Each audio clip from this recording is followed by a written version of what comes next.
Welcome to Sports Story in 5. This is the first of two videos looking at concussion in Rugby Union.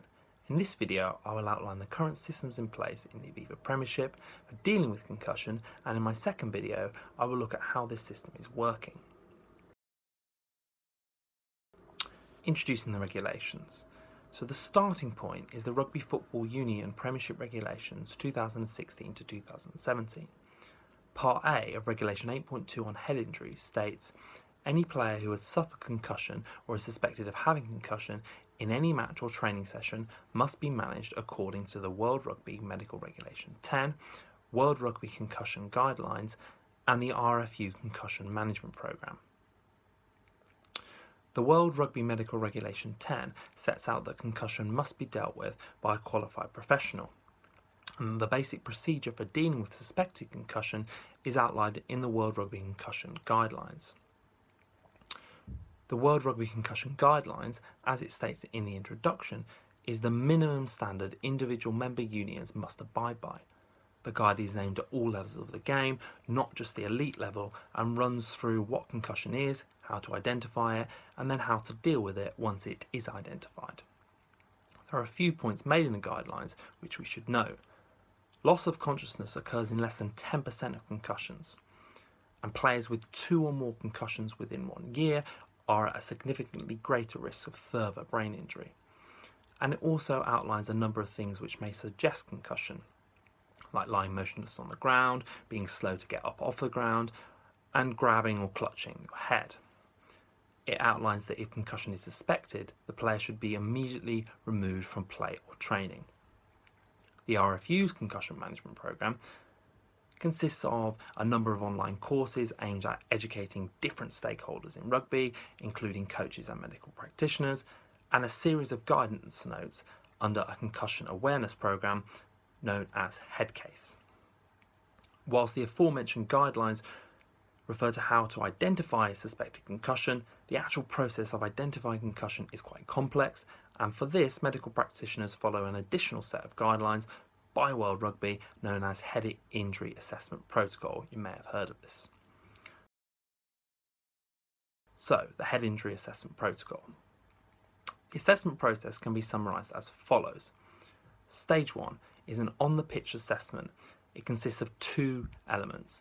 Firstly, an immediate on-the-pitch evaluation of the head-injured player in accordance with the criteria for immediate removal of the player and the criteria for temporary removal of the player.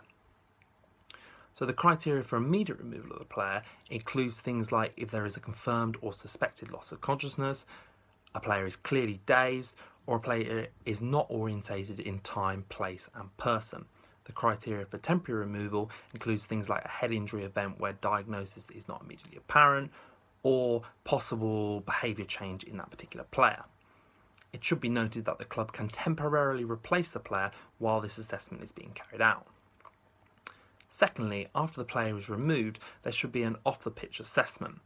It is at this point that a player, if they do not meet the criteria for immediate removal, could then return to the pitch. Stage 2, a post-game same-day assessment which identifies a base layer which a player without concussion would reach, and if a player has a negative variation from the baseline, the player is strongly suspected of being concussed. Once this is completed, the player moves on to stage 3, which is a 36-40 hour assessment procedure. At each stage of the process, there are prescribed forms which have to be completed by the doctor. At the beginning of 2016-2017 season, the RFU supplemented this procedure with a number of measures. The introduction of real-time video review system manned by 2 pitchside video reviewers, 1 from each club involved in the game. Each reviewer will monitor the game and have the responsibility of referring any incident to the team doctor for further review. The team doctor can then assess if the player should be removed to allow the assessment protocol to be carried out. The RFU also authorised the use of a new method for testing concussion called the King-Devick test, which involves eye scanning. And this test will be carried out during the assessment protocol, but in this season it will not go towards the actual outcome, the result of the assessment. The results will merely be used to develop the RFU's understanding of concussion. And to allow this test to be carried out in time, the period in which the assessment can be carried out has been extended from 10 to 13 minutes.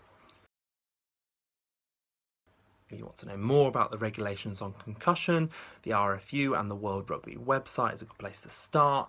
And in my next video, I will look at the processes that I've just outlined and discuss whether they actually work in practice. Thanks very much for watching.